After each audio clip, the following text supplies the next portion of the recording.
चौथे चरण का चुनाव संपन्न होने के साथ ही अब पांचवें चरण की चौसर बिछ गई है। इस चरण की सीटों पर पक्ष और विपक्ष के बीच कांटे का मुकाबला देखने को मिलेगा। खासकर कम मार्जिन वाली सीटों पर कड़ी टक्कर होगी। पिछले चुनाव में पांचवें चरण की 14 सीटों में से 13 सीटों पर भाजपा ने जीत दर्ज की थी।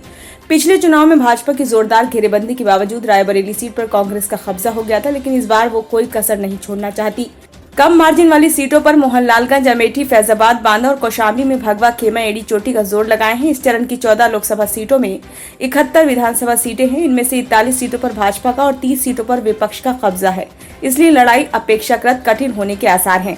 इन 5 सीटों पर कम अंतर से जीती थी भाजपा। सीट वोट का अंतर: मोहनलालगंज 90,204, अमेठी 55,120, फैजाबाद 65,447, बांदा 58,938, कौशाम्बी 38,722। माना जा रहा है यदि पिछले चरणों की तरह पांचवें चरण में भी मतदान प्रतिशत में गिरावट रही तो इसका भाजपा को नुकसान उठाना पड़ सकता है। इसलिए भाजपा के सामने मतदान बढ़ाना ही एक ऐसा विकल्प है जिसके जरिए कम अंतर वाली सीटों पर कब्जा बरकरार रखा जा सकता है। इसलिए भाजपा के सामने मतदान बढ़ाना ही एक ऐसा विकल्प है जिसके जरिए कम अंतर वाली सीटों पर कब्जा बरकरार रखा जा सकता है। 2014 और 2019 के लोकसभा चुनाव में भी भाजपा ने वोट प्रतिशत बढ़ाकर ही इन सीटों पर जीत दर्ज की थी।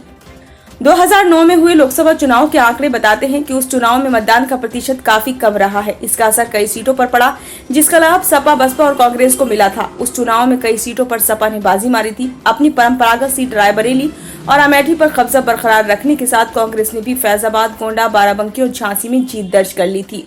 वहीं बसपा के खाते में हमीरपुर लोकसभा सीट गई थी।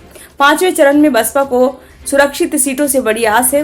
उसे मोहनलालगंज, हमीरपुर, बांदा, जालौन और बाराबंकी में त्रिकोणीय मुकाबला होने पर फायदा मिलने की उम्मीद है। इसी वजह से पार्टी ने इन सीटों पर प्रत्याशी चयन में अपने सोशल इंजीनियरिंग के फॉर्मूले का बखूबी इस्तेमाल किया है। इसी के तहत पार्टी ने गोंडा, कैसरगंज, फैजाबाद, हमीरपुर में ब्राह्मण प्रत्याशी मैदान में उतारे हैं। 2019 के लोकसभा चुनाव में बसपा और सपा के बीच इन सीटों का बंटवारा हुआ था। सपा के हिस्से में लखनऊ, बाराबंकी, फैजाबाद, कौशाम्बी, झांसी, गोंडा, बांदा सीटें आई थी, जबकि बसपा ने फतेहपुर, हमीरपुर, जालौन, मोहनलालगंज, कैसरगंज में चुनाव लड़ा था। अमेठी और रायबरेली सीट पर गठबंधन ने अपना प्रत्याशी नहीं उतारा था। बसपा भले ही इन सीटों पर फतेह हासिल नहीं कर सकी थी, लेकिन उसके प्रत्याशियों ने भाजपा को कड़ी चुनौती दी थी। इस बार बसपा इन सभी सीटों पर अकेले चुनाव लड़ रही है। पांचवें चरण की सीटों पर जीत हासिल करने के लिए बसपा सुप्रीमो मायावती ने खुद प्रचार की कमान अपने हाथों में ली है। मायावती ने सोमवार को लखनऊ में जनसभा की। जल्द उनकी जालौन, कैसरगंज, रायबरेली में भी सभाएं होंगी। ब्यूरो रिपोर्ट, नई दिल्ली।